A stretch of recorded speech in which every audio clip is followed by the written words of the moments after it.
شروع کرتا ہوں اللہ کے نام سے جو بڑا مہربان اور نہایت رحم کرنے والا ہے۔ بسم اللہ الرحمن الرحیم۔ کسی بھی پینسل پر یہ پڑھ کر پھونک مار دو، پھر جو لکھو گے مل جائے گا۔ یقین نہیں آتا تو لکھ کر آزما لو۔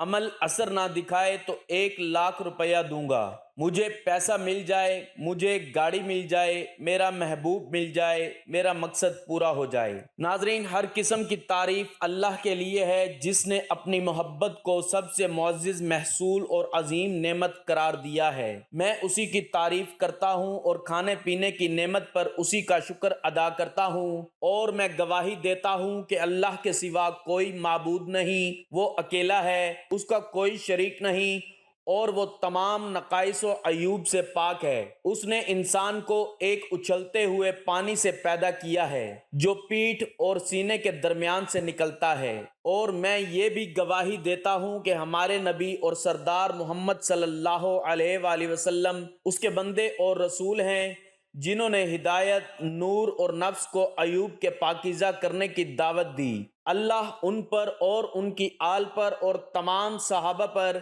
رحمتیں نازل فرمائے۔ محترم ناظرین، آج میں آپ لوگوں کے لیے ایک بہت ہی زیادہ مجرب، بہت ہی خاص اور اتنی جلدی اثر دکھانے والا عمل لے کر حاضر ہوا ہوں کہ اگر آپ بھی پینسل پر آج کا یہ عمل پڑھ کر پھونک مار دیتے ہیں تو پھر اس پینسل سے آپ لوگ جو کچھ بھی لکھتے ہیں انشاءاللہ اللہ کی برکت سے، اللہ کے کرم سے اور اللہ کے حکم سے وہ چیز آپ کو مل جائے گی جو آپ اس پینسل کے ساتھ لکھیں گے۔ ناظرین، یہ عمل بہت ہی زیادہ خاص ہے۔ جن لوگوں کو یقین نہیں آتا، جو کہتے ہیں کہ اس عمل سے کچھ بھی نہیں ہوگا، اس نمبر کا کوئی فائدہ نہیں، تو وہ لوگ لکھ کر آزما سکتے ہیں۔ اگر عمل اثر نہ کرے تو 1,00,000 جرمانہ دوں گا۔ اس سے بڑی بات اور کوئی نہیں کر سکتا۔ اللہ والو، یہ عمل آج سے پہلے آپ نے کبھی نہیں کیا ہوگا۔ اگر آپ کا کوئی بھی مقصد ہے، کوئی بھی حاجت ہے، کوئی بھی آپ کا کام ہے جو ہو نہیں رہا، رکا ہوا ہے، آپ کو اس کام میں کامیابی مل جائے گی۔ دوستو، اللہ تعالیٰ ان لوگوں کو بے حد کامیابی عطا فرماتا ہے جو اس کی رحمت پر بھروسہ کرتے ہیں، کیونکہ اللہ کی رحمت پر بھروسہ کرنا ہی سب سے بڑی کامیابی ہوتی ہے۔ اگر آپ اپنی زندگی میں کسی بھی مقصد کو لے کر پریشان ہیں تو آپ اللہ کی ذات پر پورا یقین اور بھروسہ رکھتے ہوئے آج کا یہ عمل کر لیں، کیونکہ ہونا وہی ہے جو اللہ نے چاہنا ہے۔ اللہ کی مرضی کے بغیر انسان کچھ بھی نہیں کر سکتا، لیکن کچھ وظائف ہوتے ہیں، کچھ ایسے اعمال ہوتے ہیں جن کو کر لینے سے اللہ کی مدد حاصل ہو جاتی ہے اور انسان کو اس مقصد میں کامیابی مل جاتی ہے۔ ایسے بہت سے کام ہیں جو شیطانی اعمال ہیں، جو لوگ کرواتے ہیں، شیطانی عمل کرواتے ہیں جو کہ ناجائز مقصد کے لیے کرواتے ہیں۔ ایسے شیطانی عملوں سے بچنا چاہیے اور اللہ پاک ان لوگوں کو ہدایت نصیب فرمائے، ان لوگوں کو سیدھا راستہ دکھائے جو دوسرے لوگوں کو بھٹکا رہے ہوتے ہیں۔ اللہ والو، ہم لوگوں کو جتنے بھی وظائف بتاتے ہیں، اعمال بتاتے ہیں، ان میں اللہ کا ذکر ہوتا ہے، اللہ کی مرضی ہوتی ہے کہ جس کو چاہے عطا فرما دیں، جس کو چاہے نہ عطا فرمائے، کیونکہ سب کچھ اس کے حکم کے مطابق ہوتا ہے۔ اے ایمان والو، اللہ سے ڈرو جیسا اس سے ڈرنے کا حق ہے۔ دیکھو، مرتے دم تک مسلمان ہی رہنا، اللہ سے محبت کرنا ایمان کا تقاضا ہے، اور اس وقت تک توحید مکمل نہیں ہو سکتی جب تک بندہ اپنے رب سے مکمل محبت نہ کرے، اور نہ تو محبت کی اس سے زیادہ واضح تحدید کی جا سکتی ہے اور نہ ہی اس سے بہتر تعریف ہو سکتی ہے، اور اللہ کے سوا کوئی بھی ایسی ذات چیز نہیں جس سے مکمل طور پر محبت کی جائے، اور اسی کے لیے ہی الوہیت، عبودیت، خشوع و خضوع اور مکمل محبت لائق و زیبا ہے۔ انسان غور کرے تو اسے عدل و انصاف میں سب سے بڑھ کر ذات اللہ عز و جل ہی کی دکھائی دے گی، اور وہ یہ بھی دیکھے گا کہ کافروں اور گناہ گاروں پر بھی اس کی رحمت جاری ہے، باوجود یہ کہ وہ اس کی نافرمانی اور سرکشی کرتے ہوئے دکھائی دیتے ہیں۔ یہ غور و فکر انسان کو اللہ عز و جل سے محبت پر ابھارے گا۔ محبت الہی سے مراد اللہ عز و جل کا قرب اور اس کی تعظیم ہے۔ حضرت سیدنا داتا گنج بخش علی بن عثمان ہجویری رحمۃ اللہ علیہ الکوی محبت الہی کی وضاحت کرتے ہوئے فرماتے ہیں، بندے کی اللہ عز و جل سے محبت وہ ایک صفت ہے جو فرما بردار مومن کے دل میں ظاہر ہوتی ہے، جس کا معنی تعظیم و تکریم بھی ہے، یہاں تک کہ بندہ محبوب کی رضا طلب کرنے میں لگا رہتا ہے اور اس کے دیدار کی طلب میں بے خبر ہو کر اس کی قربت کی آرزو میں بے چین ہو جاتا ہے اور اسے اس کے بغیر چین و قرار حاصل ہی نہیں ہوتا۔ اس کی عادت اپنے محبوب کے ذکر کے ساتھ ہو جاتی ہے اور وہ بندہ غیر کے ذکر سے دور اور متنفر رہتا ہے۔ وہ تمام طبعی رغبتوں و خواہشوں سے جدا ہو کر اپنی خواہشات سے کنارہ کش ہو جاتا ہے۔ وہ غلبہ محبت کے ساتھ متوجہ ہوتا ہے اور خدا کے حکم کے آگے سر جھکا دیتا ہے اور اسے کمال اوصاف کے ساتھ پہچاننے لگتا ہے۔ اللہ عز و جل قرآن پاک میں ارشاد فرماتا ہے، والذین آمنوا اشد حبا للہ، ترجمہ، اور ایمان والوں کو اللہ کے برابر کسی کی محبت نہیں۔ انسان دیکھے کہ اس کا کمال و بقا محض اللہ عز و جل کی طرف سے ہے، وہی ذات اس کو عدم سے وجود میں لانے والی، اس کو باقی رکھنے والی اور اس کے وجود میں صفات کمال، ان کے اسباب اور ان کے استعمال کی ہدایت پیدا کر کے اسے کامل کرنے والی ہے، تو ایسی ذات سے ضرور محبت رکھنی چاہیے۔ اللہ تعالیٰ کی محبت کی شان جیسی کوئی شان نہیں، کیونکہ خالق و موجد سے زیادہ دلوں کو کوئی چیز محبوب نہیں۔ وہ تو الہ ہے، معبود برحق ہے، ولی ہے، مولا ہے، رب ہے، تدبیر کرنے والا ہے،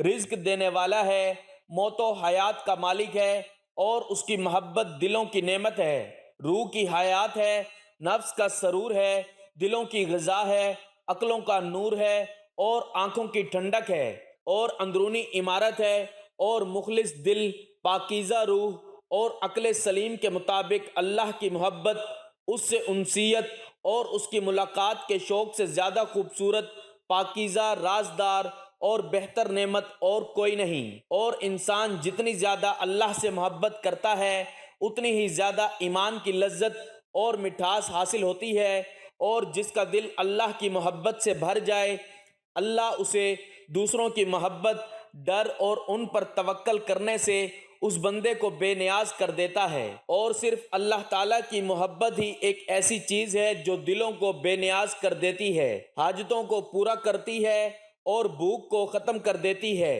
اور اگر اللہ تعالیٰ کی محبت کے بغیر اسے وہ سب کچھ مل بھی جائے جس سے اسے لذت حاصل ہو، تب بھی اسے امن و اطمینان اور سکون نہیں مل سکے گا۔ اور آنکھوں کا نور، کانوں کی سماعت، ناک کا سونگھنا، زبان کا بولنا، ان تمام نعمتوں کے ختم ہو جانے سے اتنی تکلیف نہیں ہوگی جتنی تکلیف دل سے اللہ کی محبت نکل جانے سے ہوگی۔ بلکہ اگر دل اپنے حقیقی خالق و مالک اور معبود کی محبت سے خالی ہو جائے اور روح مردہ ہو جائے تو وہ جسم کی خرابی سے کہیں زیادہ نقصان دہ ہے۔ حقیقی محبت یہ ہے کہ آپ خود کو مکمل طور پر اس ذات کے حوالے کر دیں جس سے آپ محبت کرتے ہیں، یہاں تک کہ آپ کے پاس کچھ نہ رہے۔ اور اللہ کی سچی و حقیقی محبت وہ ہے جو دیگر تمام محبتوں پر غالب اور مقدم رہے، اور بندے کی تمام تر محبتیں اسی کی محبت کے تابع و تحت ہونی چاہیے، اسی میں بندے کی سعادت اور کامیابی ہے۔ اپنے نفس، روح اور مال و دولت کی محبتوں کو اللہ تعالیٰ کی محبت پر قربان کر دینا، پھر ظاہری و باطنی طور پر اس کی موافقت کرنا، پھر اللہ کی محبت میں ہونے والی کوتاہیوں کو جاننا، سمجھنا۔ الغرض آپ مکمل طور پر اپنے محبوب رب کے فرما بردار بن جائیں اور اپنے نفس کو اسی کی رضا کی خاطر وقف کر دیں، اور اس کے ساتھ ساتھ مسنون طریقے کے مطابق محبوب اللہ کی یاد میں ہی دل لگائیں اور ہمیشہ اپنی زبان سے اسی کا ذکر کریں۔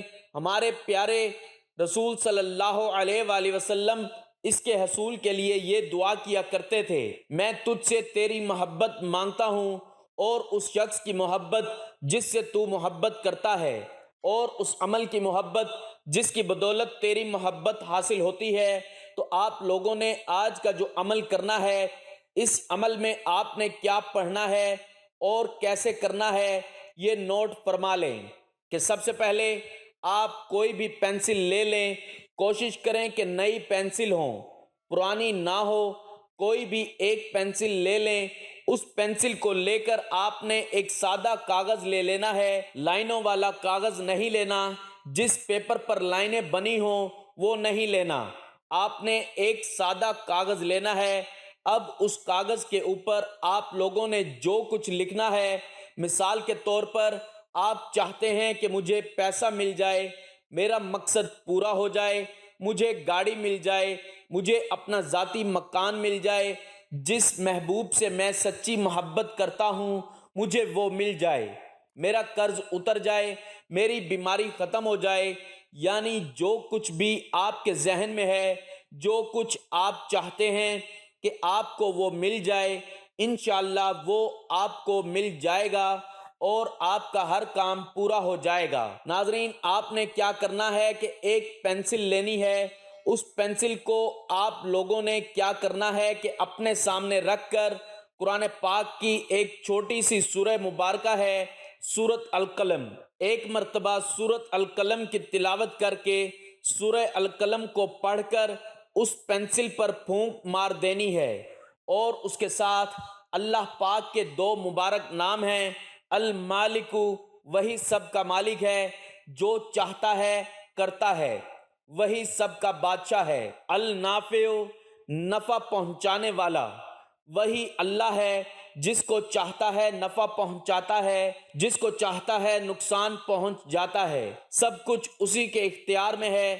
ایک مرتبہ سورہ القلم اور اللہ پاک کے یہ دو اسم مبارک پڑھ کر آپ لوگوں نے اس پینسل پر پھونک مار دینی ہے۔ یاد رکھیں کہ سورۃ القلم جو ہے وہ آپ لوگ اپنے موبائل پر بھی دیکھ سکتے ہیں، ابھی گوگل کریں اور اس پر سورہ القلم لکھیں، آپ کے سامنے اس کی تصویریں آ جائیں گی، یا آپ کو ویب سائٹ مل جائے گی جہاں سے آپ آسانی سے پڑھ سکتے ہیں۔ یہ عمل پڑھ کر آپ لوگوں نے پینسل پر پھونک مار دینی ہے اور اس کاغذ پر جو کچھ آپ کو چاہیے وہ لکھ دینا ہے۔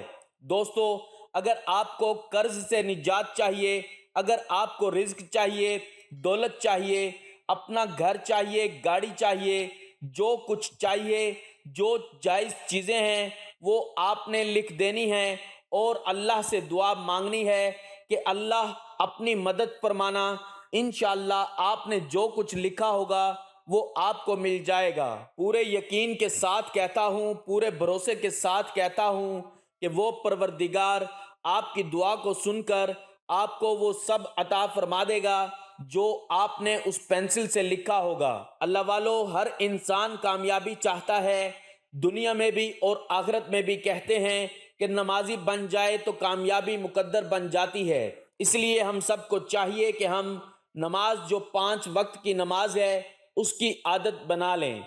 نبی پاک صلی اللہ علیہ وآلہ وسلم نے فرمایا کہ فجر کی نماز سے پہلے کی جو 2 رکعات ہیں، جو سنتیں ہیں، دنیا اور دنیا کی تمام تر چیزوں سے سب سے زیادہ افضل ہیں۔ رسول اللہ صلی اللہ علیہ وآلہ وسلم نے فرمایا، جو بھی مسلمان وضو کرتا ہے اور وہ اچھی طرح وضو کرتا ہے، پھر کھڑے ہو کر پوری یکسوئی اور توجہ کے ساتھ 2 رکعت نماز پڑھتا ہے تو اس کے لیے جنت واجب ہو جاتی ہے۔ جابر بن عبداللہ رضی اللہ عنہما کہتے ہیں کہ رسول اللہ صلی اللہ علیہ وآلہ وسلم نے فرمایا، نماز جنت کی کنجی ہے اور نماز کی کنجی وضو ہے۔ وَأَقِمِ الصَّلَاةَ لِلذِّكْرِ، میری یاد کے لیے نماز قائم کرو۔ اس آیت کی روشنی میں نماز کا سب سے اہم فلسفہ یاد خدا ہے، اور یاد خدا ہی ہے جو مشکلات اور سخت حالات میں انسان کے دل کو آرام اور اطمینان عطا کرتی ہے۔ الا بذکر اللہ تطمئن القلوب، آگاہ ہو جاؤ کہ یاد خدا سے دل کو آرام اور اطمینان حاصل ہوتا ہے۔ نماز سبب بنتی ہے کہ انسان ہمیشہ خدا کی یاد میں رہے اور اسے بھولے نہیں، نافرمانی اور سرکشی نہ کرے، خشوع و خضوع اور رغبت و شوق کے ساتھ اپنے دنیاوی اور اخروی حصہ میں اضافہ کا طلبگار ہو۔ اس کے علاوہ انسان نماز کے ذریعے ہمیشہ اور ہر وقت خدا کی بارگاہ میں حاضر رہے اور اس کی یاد سے سرشار رہے۔ نماز گناہوں سے روکتی ہے اور مختلف برائیوں سے منع کرتی ہے۔ سجدہ کا فلسفہ غرور و تکبر، خود خواہی اور سرکشی کو خود سے دور کرنا اور خدائے وحدہ لا شریک کی یاد میں رہنا اور گناہوں سے دور رہنا ہے۔ رسول اکرم صلی اللہ علیہ وآلہ وسلم کہتے ہیں، میں نے رسول خدا صلی اللہ علیہ وآلہ وسلم سے نماز کے بارے میں سوال کیا تو آن حضرت صلی اللہ علیہ وآلہ وسلم اس کے فوائد اور اسرار کے بارے میں اس طرح فرمایا، نماز دین کے قوانین میں سے ایک قانون ہے، پروردگار کی رضا و خوشنودی نماز میں ہے۔ نماز انبیاء علیہم السلام کا راستہ ہے، نمازی محبوب ملائکہ ہے۔ نماز ہدایت، ایمان اور نور ہے۔ نماز روزی میں برکت، بدن کی راحت، شیطان کی ناپسندی اور کفار کے مقابلے میں اسلحہ ہے۔ نماز دعا کی اجابت اور اعمال کی قبولیت کا ذریعہ ہے۔ نماز نمازی اور ملک الموت کے درمیان شفیع ہے۔ نماز قبر میں انسان کی مونس، اس کا بستر اور منکر و نکیر کا جواب ہے۔ نماز قیامت کے دن نمازی کے سر کا تاج، چہرے کا نور، بدن کا لباس اور آتش جہنم کے مقابلے میں سپر ہے۔ نماز پل صراط کا پروانہ، جنت کی کنجی، حوروں کا مہر اور جنت کی قیمت ہے۔ نماز کے ذریعے بندہ بلند درجہ اور اعلیٰ مقام تک پہنچتا ہے، اس لیے کہ نماز تسبیح و تحلیل، تمجید و تقدیس اور قول و دعا ہے۔ دوستو، اب آپ لوگ خود اندازہ لگا لیں کہ ہم دنیا داری کے لیے کتنی محنت کرتے ہیں، دن رات پیسہ اکٹھا کرتے ہیں، دن رات ایک کر دیتے ہیں کہ ہمارا یہ بن جائے وہ بن جائے، لیکن جس نماز میں کامیابی رکھی ہوئی ہے اس نماز کو ہم پڑھتے ہی نہیں۔ اللہ پاک ہم سب کو نماز ادا کرنے کی توفیق عطا فرمائے۔ اپنی دعاؤں میں یاد رکھیں۔ ناظرین، گزارش ہے کہ اللہ تعالیٰ کے 99 ناموں میں سے کوئی ایک نام لکھ کر کمنٹس میں ضرور شیئر کریں۔ اللہ تعالیٰ ہم سب کا حامی اور ناصر ہو، آمین۔